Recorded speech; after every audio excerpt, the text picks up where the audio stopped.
Hey everyone! In today's video, we'll write a Java program that prints prime numbers from 1 to 100. Let's get started. So here's the code. First, we have a loop that runs from 1 to 100. For each number, we check if it's prime or not. Inside the loop, we initialize a variable count to 0. This variable will count how many divisors the number has. Now, we loop through all numbers from 1 to the current number, and if the number is divisible by any of these values, we increment the count. If count equals 2, that means the number is divisible only by 1 and itself, so it's prime, and we print it.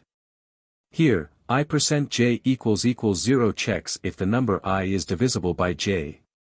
The program will continue to check numbers up to 100 and print each prime number.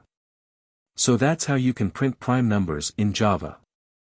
This is a great example to practice your understanding of loops and conditionals.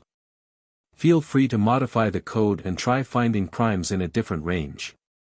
If you found this helpful, make sure to like and subscribe for more programming tutorials. Thanks for watching.